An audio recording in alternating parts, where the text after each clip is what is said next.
Alright, good afternoon mga ka-sideline. So, sa video na to, alamin natin kung magkano ang charges ng transfer ng cryptocurrency XLM.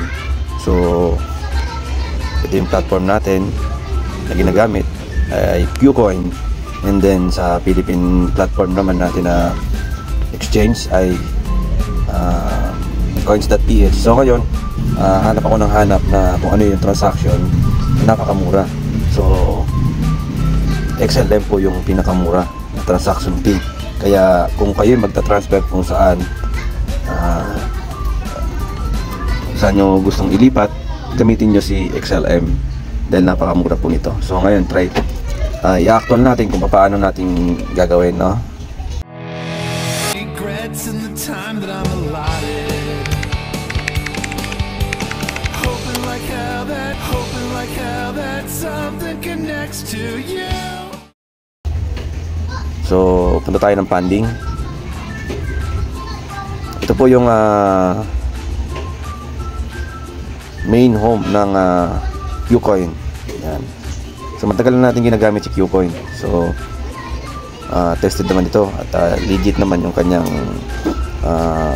platform. And then sa Philippines nga, itong si coins.ph, legit din po ito. So ngayon, punta tayo ng asset, tapos punta tayo funding. Okay, hanapin natin si XLM kasi nga magdi-deposit tayo dito. So para lang sa kaalaman ng lahat, gagawin natin, ka-transfer tayo ng XLM para malaman natin kung magkano ba talaga ang transaction fees. So ngayon, mapindot natin yung withdrawal. Wag withdrawal kasi deposit kailangan. Kasi kailangan natin yung address. Okay? So XLM Stellar. Yan. Okay? So sinasabi dito, the memo and address are both required for XLM deposit. So kailangan, importante po itong mga to. Itong memo ay kailangan po yan. Dahil pag hindi po natin ilagay yan, maliligaw po yan. Maliligaw. So mahirapan tayo kontakin yung mga yan. Ngayon, kakopy lang natin yung address. Okay, save lang naman natin. Copy natin yung address. Okay, got it.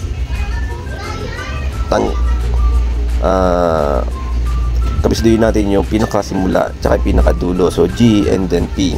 Okay, yun lang. So punta tayo ng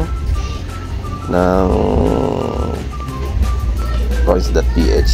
Okay, so meron tayong XLM. Okay, XLM. Okay, so magta-transfer tayo.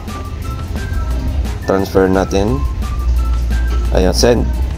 Pilitin natin yung send to another wallet. So natin. And then etong send to external wallet kasi nasa loob lang din ng system yung ating lilipatan. Okay, hanapin natin yung Stellar. Okay, tapos yung amount ay pwede natin i-full. I-full natin maximum, tapos yung address ay pwede natin siyang i-paste. Ayan, so tapos punta ulit tayo sa dito. Kakopy ulit natin yung tags, yung memo 1 and then 8 yung dulo. Dapat hindi siya mababawasan. Ayan, pwede natin sa destination tags, paste. Okay, so receiving address doesn't have destination tag. Please provide both an address and destination tag to ensure the successful transaction of your XLM. So, wag. Receiving address doesn't have. So, kailangan mayroon. Okay. So, next na natin mga ka-sideline. And next na natin.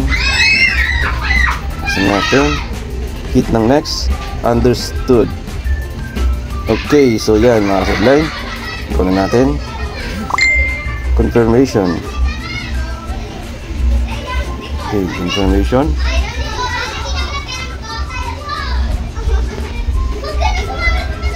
Napakababa lang ng transaction fee. Ayun, Sabihin natin, confirm na natin.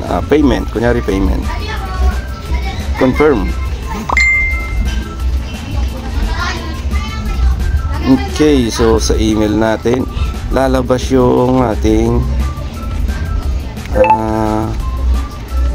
saan na ba yun? Lalabas yung OTP. So, OTP. Tayo ng OTP. Oy, nag-withdraw tayo. 219128. 219128. 219128. Okay. So, confirm. Check natin yung balance. Meron pa rin.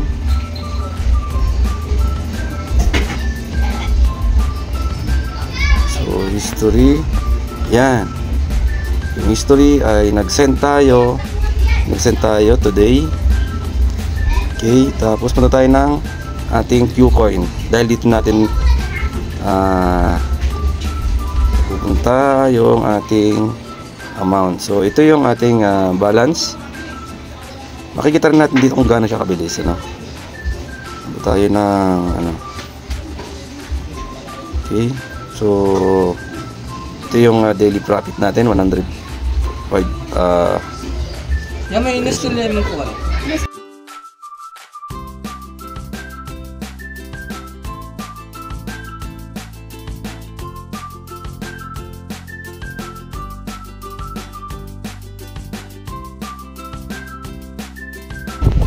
Yun, parating na mga ka-sideline. So ito na, ayun na yung nag-aantay na lang tayo ng confirmation.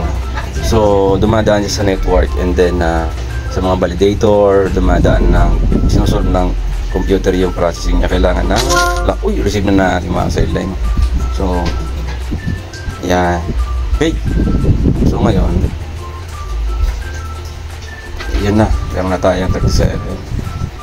Yan. So ngayon ang gagawin natin, i-convert natin ito. Yan, convert natin ito sa USDT. So punta tayo ng funding. Ta-transfer natin ng XLM. Yan. So ta-transfer natin ng trading. Kasi sa funding siya unang bumagsak. Pag nasa funding, hindi mo siya pwedeng ipang trade. So kailangan natin i-transfer. Transfer natin ang maximum. Yan, maximum confirm. From funding to trading. So okay, nandito na tayo sa trading. Trading, nandito na siya. So okay na. So pwede na tayong bumili ng sarit-saring mga cryptocurrency dyan. Para kung meron kang tindahan, parang ganun din ito yun. So kung ibili ka, ang basic knowledge ng trading is buy low, sell high. So spot trading ay buying low, sell high. So yun lang naman ang pinaka-basic.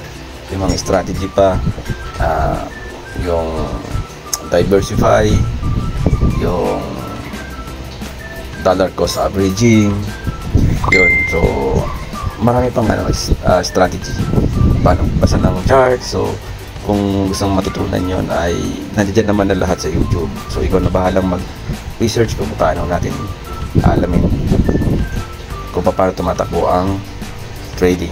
Okay, so pandaigdig ang market. Okay, thank you. Regrets in the time that I'm allotted. Hoping like hell that something connects to you.